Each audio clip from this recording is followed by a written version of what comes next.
So recently, based on a news release that was put out by Toyota, Subaru and Mazda, there's been a lot of speculation about what's happening in the car industry in terms of manufacturers producing EVs, electric vehicles. And there seems to be some suggestion that that's basically an announcement that they're pulling back from making EVs. Is that really the case? Well, I've been looking at the original press release and breaking it down, and in fact I'll go through it, or at least I'll give you my breakdown of it right after this. A brown car guy.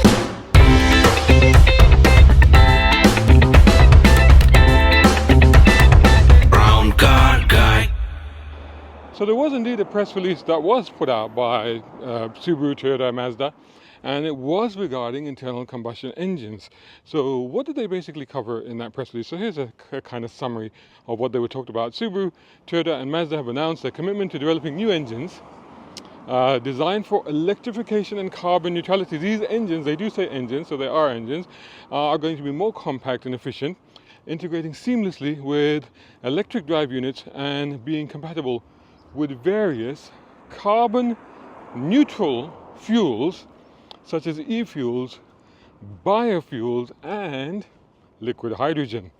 So this collaboration, basically the idea is to preserve the unique characteristics of each brand, and you'll see what I'm talking about when I I'm going to bring you the quotes from each of the companies and you'll see what I mean by that. So it aims to preserve the unique characteristics of each brand while advancing technology to meet the stricter emission regulations. The companies emphasize their shared dedication to carbon neutrality and innovation, ensuring the future of the internal combustion engine. And contributing at the same time to a sustainable automotive industry. So it's interesting because what's been happening, and if you saw a while back, I did an interview with the UK MD of Mazda, and we talked about this as well a little bit, where the fact is that Mazda have not been one of the first people to the EV party, such as Suzuki as well, and that's because they've been a little bit more understanding, or a little bit more aware of what their customers want. So Subaru, Toyota and Mazda have always been driven by a deep understanding of their customers' lifestyle. So this is, and actually, to be honest, if you look at it, because it's all about research, right? It's all about data crunching, looking at what the customers like, what they like in their cars, how they use their cars, and then basically doing all of their planning, product planning, with that in mind. The companies have developed their own signature engines that represent their respective brands, but also cater to their customers' unique preferences. So as I mentioned earlier, I was going to give you some quotes. These are from the press release by each of the manufacturers. So the first one is from at Shushi Osaki, who's a representative director, president and CEO of the Subaru Corporation. And he said, achieving carbon neutral society is a challenge that must be undertaken by all of Japan's industries and society as a whole. As we continue to refine electrification technology, we will also enhance our horizontally opposed engines. What does he mean by that? Because they're flat engines, aren't they? They're horizontally opposed boxer engines, as you call them. This is a bit of a Subaru thing. So we will enhance our horizontally opposed engines with an aim to use carbon neutral fuels in the future. Moving forward, the three companies sharing the same aspiration will continue to advance the pursuit of sustainable excellence in Japanese car manufacturing. Moving on to Koji Sato, who is the president, member of the board of directors and CEO of the Toyota Motor Corporation. In order to provide our customers with diverse options to achieve carbon neutrality, it is necessary to take on the challenge of evolving engines that are in tune with the energy environment of the future, but still engines. And the three companies which share the same aspirations will refine engine technologies through friendly competition. I like that. So So we're going to be a bit competitive with each other, but we're going to work together as well. Isn't that great? It's a great way to do business, I guess. And finally, let's look at Masahiro Moro, Representative Director, President, and CEO of the Mazda Motor Corporation. We will continue to offer customers exciting cars by honing internal combustion engines for the electrification era and expanding the multi-pathway possibilities for achieving carbon neutrality. Given the rotary engine, and of course Mazda are known for rotary engines, so again, what I said to you earlier about the companies talking about the three distinctive styles and natures of their engines, this is what we were talking about. So with Subaru as the boxer engines, with Mazda as the rotary engines, with Toyota as the conventional engines.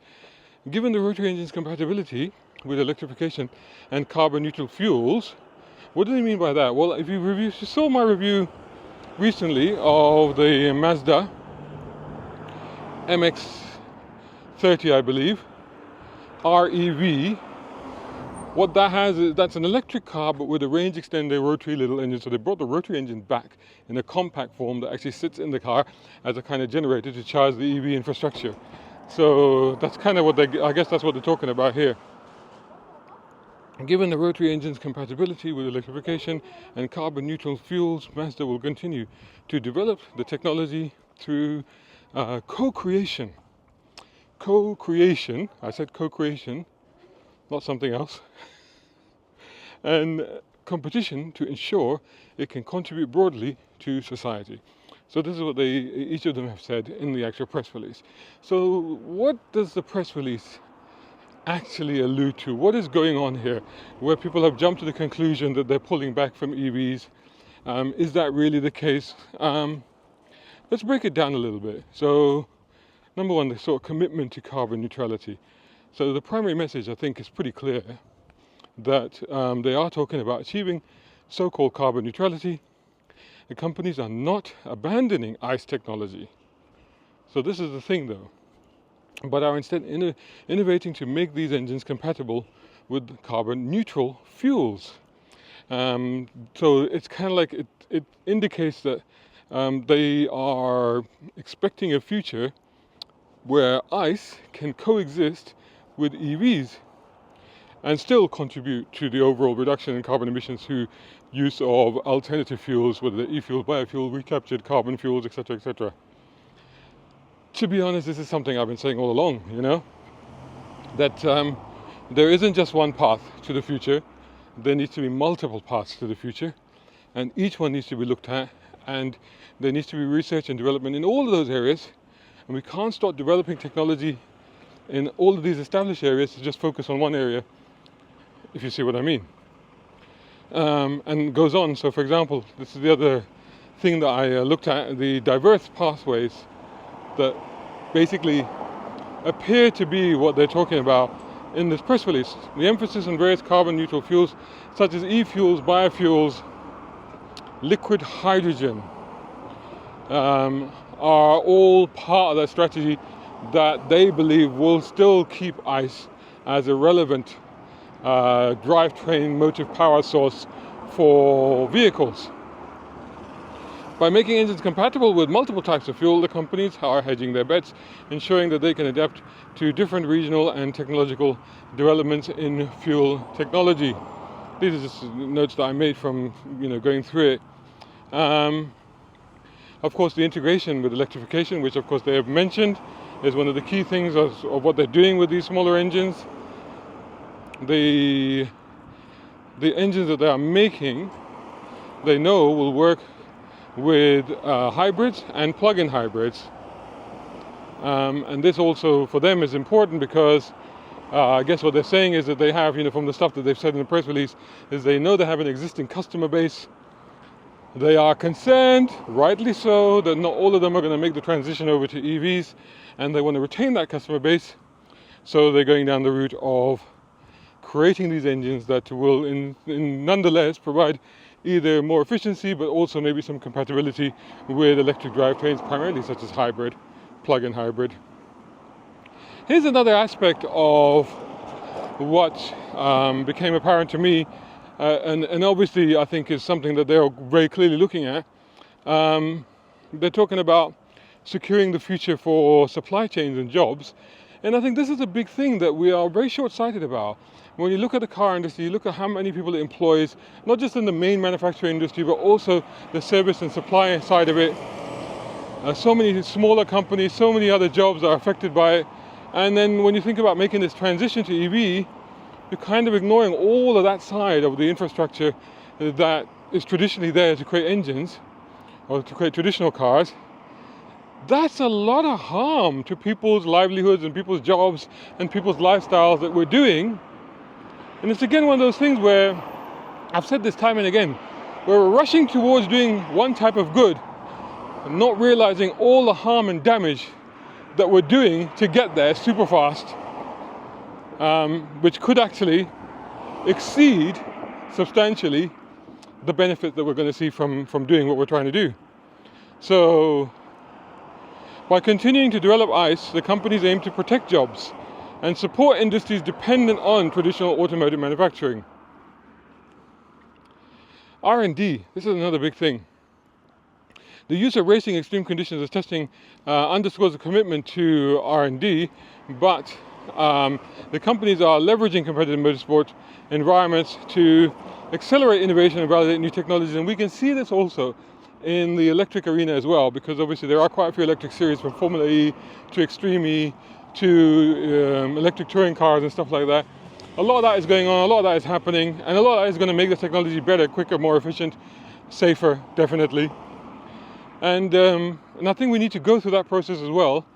But that process combined with what these guys are doing. So for example, Toyota recently, they took I think it was a GR Yaris, petrol, normal engine, internal combustion engine, and they converted it, well, they didn't do much to it, they basically reconfigured it to run on hydrogen. And then to prove the point, I think it was Akio Toyoda himself that ran it in a 24-hour race to prove that it will work, and it's absolutely fine. So all of that is key to what is going forward, and I think there's a very good message here in that, you know, we need to take time to develop these technologies, to do them properly, so that they're really, really right for the industry and for the customers, for us basically, who need to own them and drive them. Collaborative competition. So that word competition that came up quite a bit, and the fact that, you know, they want to compete with each other and yet work with each other, I thought was really keen and very interesting, and a very Japanese way of doing things actually, really, isn't it? So unlike other places, for example, it's like, if we figured out how to do something better, let's share it with our competitors as well. Wow, everywhere else is like, no, we're not telling everyone. So by refining technology through friendly competition, the companies aim to push the boundaries of innovation while sharing a common goal of carbon neutrality. And regulatory changes, future-proofing against those, right? Developing these smaller, more compact, efficient engines to comply with the stricter emissions, but at the same time making them compatible with electrification. So what we're saying here is that they're developing these new ICE internal combustion engines, not just because they want to keep internal combustion engines, but because they're developing new kinds of internal combustion engines that A, are more efficient, that B, are more cleaner, but C, are compatible with electrification, so they can either be used as hybrids or as range extender hybrids, etc., etc. So I think that reading between the lines, you can see that there's a multifaceted approach that's going on here. And I think that's very wise, because I think what's been happening at the moment, not just with the car industry, but I think with policymakers, legislators, governments, authorities, there's been a very blinkered approach. There's been a very much eggs in one basket approach. And the car manufacturers are like, whoa, hang on a second. You know, especially these car manufacturers are like, whoa, you know, I think maybe, you know, we need to take this multifaceted look at what's going on and how we can get to the so-called carbon neutrality.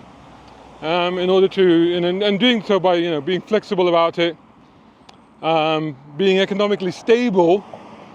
I mean, some company in America have found that, haven't they, where they've pulled finance or pulled investment from one side, put it in the other side, and then realize that's not working. Now, like, okay, that's all ping-ponging backwards and forwards, and they don't want to do that, you know. You may be wondering, what is the link between these companies?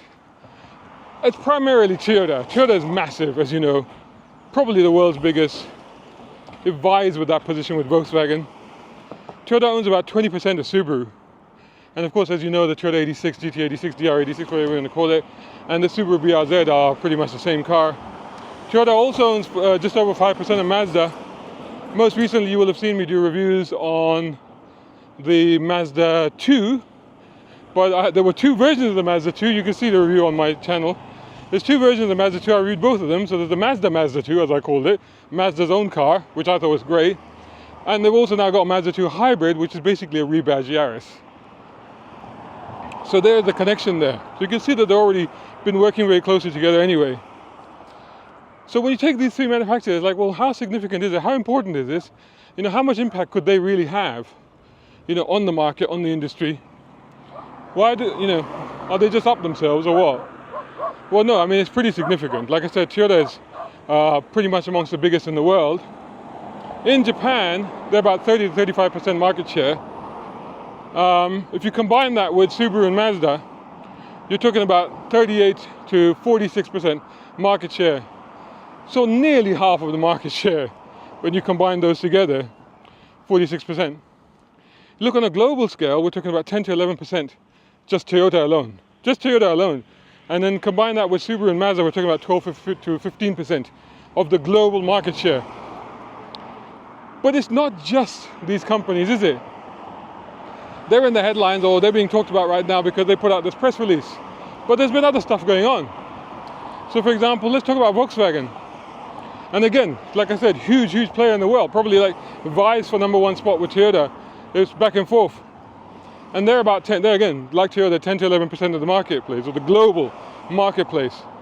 And don't forget that within Volkswagen Group, you've got Audi, Porsche, Seat, Skoda, Bentley, Bugatti, Lamborghini, and etc., etc. So what's going on with VW? Well, according to Car Magazine, I was just reading this the other day, Volkswagen, so there's I just reviewed the GTI. I put that up, check it out. I just wrote a written review as well. That's on browncarguy.com. Go check it out. When I talk about the fact that, you know, is the GTI, Golf GTI, is that the last man standing when it comes to hot hatches? I think it might well be, you know. Let me know if you think otherwise. But anyway, talking about the GTI, again, and this is the thing about the car industry, you know, I've never seen it in so much confusion. I've never seen it sort of so many U-turns and backtracking and changing directions as I have in the last few years. But Volkswagen recently, the understanding was that GTI, this would be it.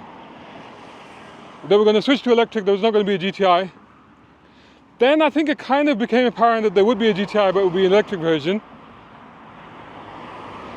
And now they're making it very, very clear that yes, whilst there may well be an electric version, I think there's already a concept of that, but the petrol version will also continue, and not just continue.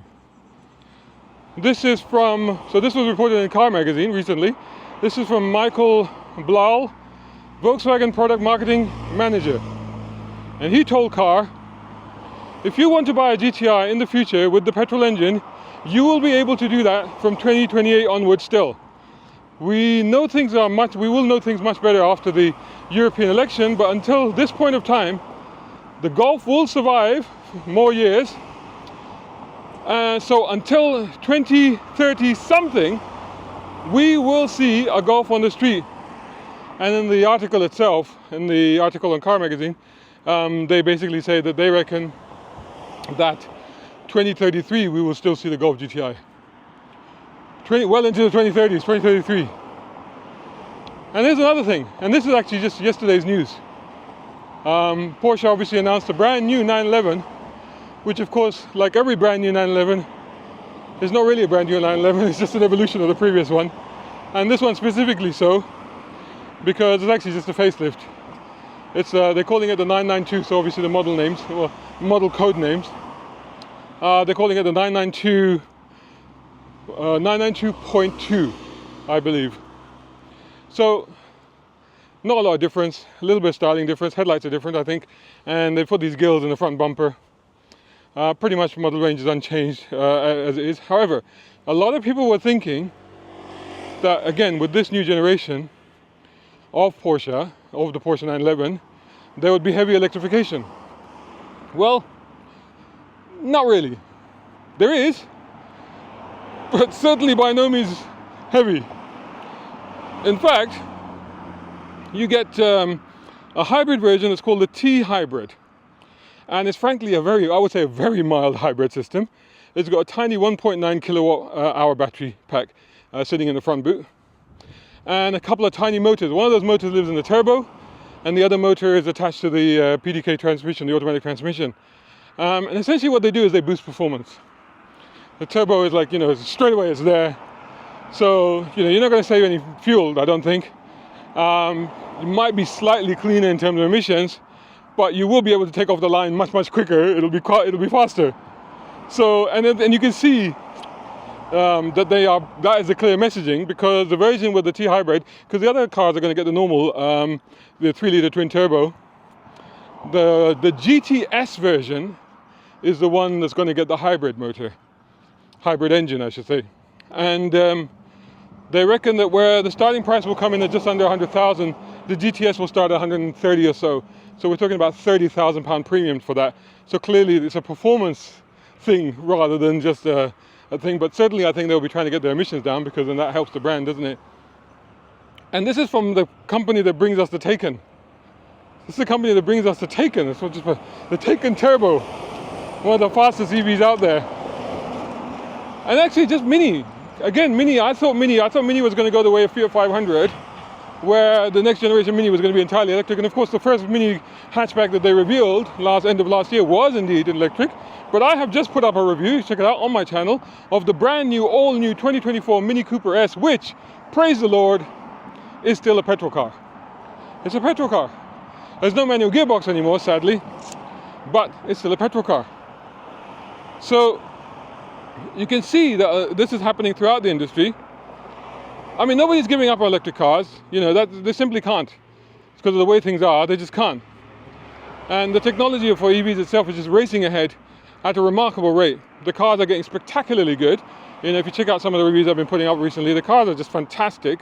I just recently reviewed the Omoda 5 and the Omoda E5. They're basically cherry. They're from China. And there's a £24,000 petrol version, and then a £32,000, if I remember correctly. I put both reviews up just recently up on the channel. E version, electric version. And I have to say that I thought I would prefer the petrol version, A, because it's cheaper, and B, because it's petrol. But I gotta say the electric version was better in every respect. Every single respect, from the quality to the tech to the drive, and especially the ride. It was much, much better, which actually astonished me. But there you go.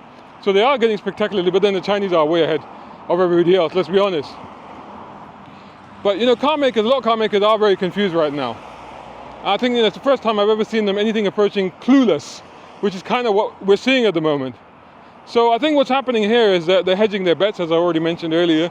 And, it's a case of don't put all of your eggs in one basket, i.e. the EV basket, and keep your options open. And I think that's what manufacturers are doing. And I think that's what this release is about, and that's what this story is actually about. And that's why most of the companies are doing this, apart from some companies like, for example, Stellantis Group. Stellantis Group is Fiat, Citroën, Peugeot, Vauxhall, Jeep, Dodge, etc., etc.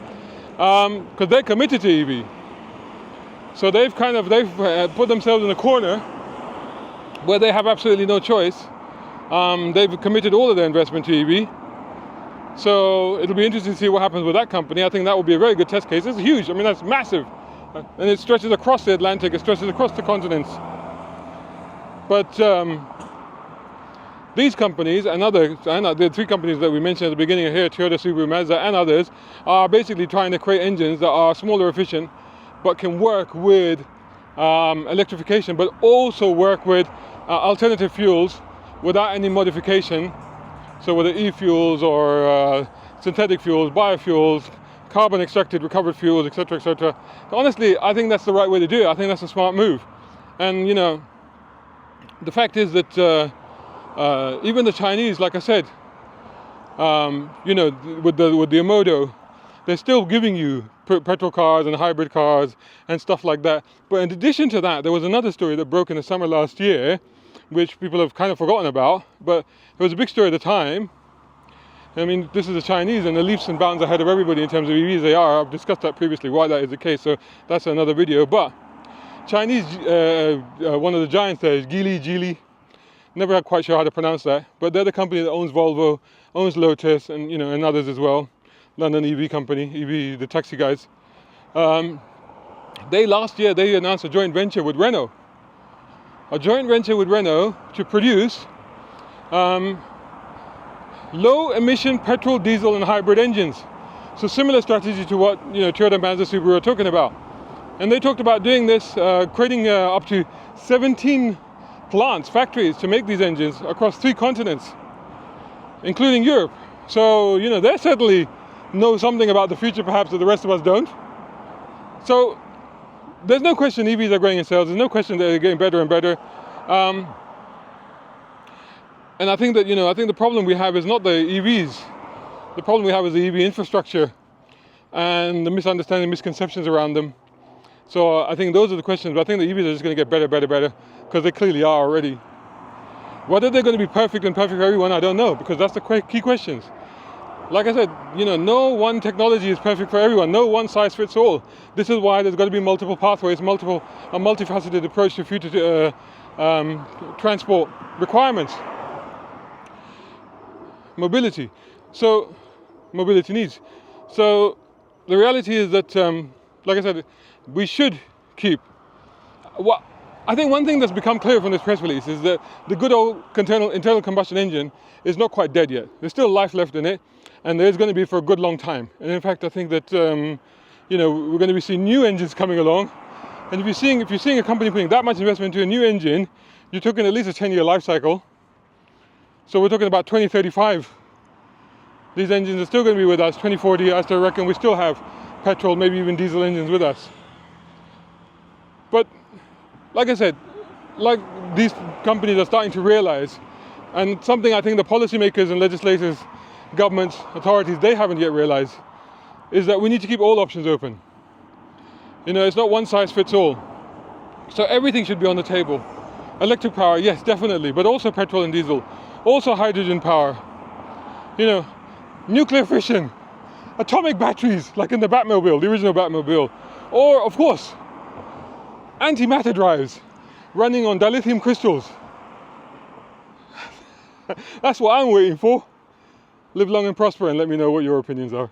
Sorry to interrupt the video, guys. Hope you're enjoying it. In the meantime, I wanted to tell you about this. It's my first novel, The Utilise Files. It's all about cars. It's for you guys. Get your copy now at Amazon.com. Shout out time, guys. Thank you so much. Hey, if you enjoy my content, why not get involved? Buy me a coffee. You can do that at either of these links. Or if you're watching on YouTube, buy me a thanks or take out a membership. It all helps. It really does.